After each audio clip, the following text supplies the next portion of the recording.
Welcome to some more history, everybody. Today, we have possibly one of the most awful fathers in video game history, Heihachi Mishima, known for throwing his 5-year-old son Kazuya off a cliff, neglecting his adopted son Lee, imprisoning his own father Jinpachi, killing his wife Kazumi, and shooting his own grandson Jin.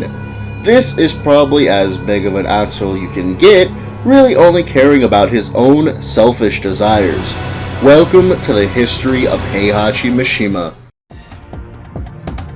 How he was created. Heihachi was created by Seiichi Ishii for the first Tekken game in 1994.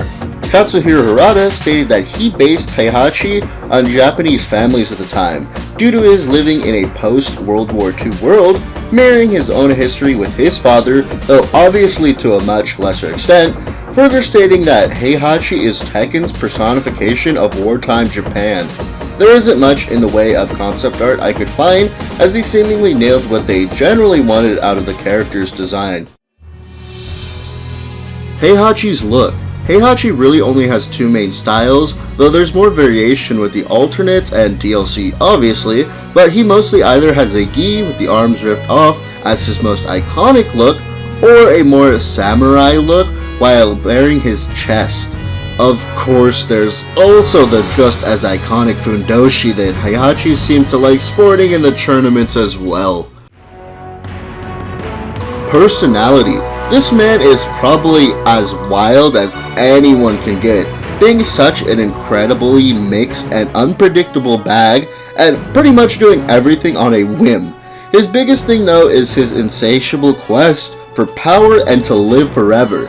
This has led to his mastery of manipulation of not only his family to further his goals, but the world at large through Zaibatsu, his company, knowing how to maintain his public image very well by doing good to distract from the ill intentions he has. He has shown a loving and caring side in the games, though through his wife, Kazumi, before the Devil Gene took over, as well as his care for Kuma 1 and Kuma 2, raising them and training them to be his bodyguards. He was even nice to Jin when they first met, but as the fandom page points out, this could have just been more manipulation. This is also in complete contrast to how he raised Kazuya and his adopted son Lee, so I don't think he really turned much of a new leaf in this short time. Abilities. His most well-known mastery is of a fighting style that his father created, but he was the one to master. This is Mishima-style fighting karate. Some well-known moves of the style are Rising Uppercut, Demon Backhand Spin, and Rising Sun. Another thing I would call an ability is his survival, being able to brush off explosions and even being able to stand hits from the true Devil Kazuya. He also has electricity manipulation as well as a resistance to his own electricity. By Tekken 7, Heihachi was 75 years old and still kicking ass. Games he's been in. His first outing was in the first Tekken in 1994 for arcades and PS1. Tekken 2 for arcade and PS1 in 1995. Tekken 3 came out in 1997 for PS1 and arcades. 4 and 5 for PS2 and arcades came out in 2001 and 2004. Arcade, PS3, Xbox 360, and PSP had 6 in 2007. Finally, in 2017, Tekken 7 was released for arcade, PS4, Xbox One, and PC. Some spin-offs he's been in are Tekken Card Challenge, Tag Tournament Advance, Tag Tournament 2, Tekken 3D Prime Edition, Card Tournament, and Revolution. Some other games he's been in that might interest you are Anna Kournikovas Smash Court Tennis, Pac-Man Fever, Soul Calibur 2, Tekken Pachinko, Death by Degrees, Namco x Capcom, Street Fighter x Tekken, PlayStation All-Stars Battle Royale, Project X Zone, Galaga Tekken Edition, and the King of Fighters All-Star. Voice actors. Heihachi was voiced by 4 Japanese voice actors and 3 English voice actors. The first was Banjo Ginga in Tekken 1, also known for Liquid Snake in Metal Gear Solid, Jiren Zabi in Mobile Suit Gundam, and Crocodile in Dragon Quest Dai no Daibuken. His Japanese voice actor for Tekken 2 was Mutaru Takagi. Other roles he's had are Kaiman in Dora Hedoro, Dime Volcano in Kishiru Sentai Real Soldier, and Goro in Half Blue. For Tekken 3 through 6, Tekken the Motion Picture, Soul Calibur 2, and Death by Degrees, he is voiced by Daisuke Gori.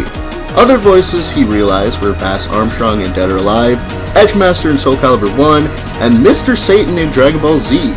His last Japanese voice actor was Unsho Ishizuka in Tekken Blood Vengeance, Tekken Tag Tournament 2, Tekken 3D, Street Fighter X Tekken, Project X Zone 1 and 2, PSA SBR, Tekken 7, and lastly the King of Fighters All-Star. He took over for Mr. Satan in DBZ after Gori passed away. His first English VA was John Shepard for Tekken the Motion Picture. His second was Kevin Michael Richardson, who was credited as Victor Stone in Soul Calibur 2. His other roles were Captain Gansu in Lilo and Stitch, Goro in the 1995 Mortal Kombat movie, and the Shredder in the 2012 Teenage Mutant Ninja Turtles show. His final English VA was Jameson Price in Blood Vengeance and Street Fighter X Tekken. Other characters he has voiced are Sojiro in Persona 5, Reeve in Final Fantasy VII Advent Children, and Colonel in Akira. Extra info. Along with Nina Williams and Yoshimitsu, Heihachi is one of the 4 characters who have appeared in all of the Tekken games. The only other is Paul Phoenix. Heihachi's fighting style is heavily based on Okinawan karate, using variations of Shorin Ryu and Goju Ryu. Harada has stated that Heihachi is one of his favorite characters in all of Tekken, and when he plays the game, he usually selects Heihachi. The stuntman Kari Hiroyuki Tagawa portrayed Heihachi in the 2004 Tekken film, as well as Tekken 2, Kazuya's Revenge, and Tekken Blood Vengeance. Heihachi made a cameo appearance in Great Teacher Onizuka by Toru Fujisawa, having an arm wrestling competition with the protagonist.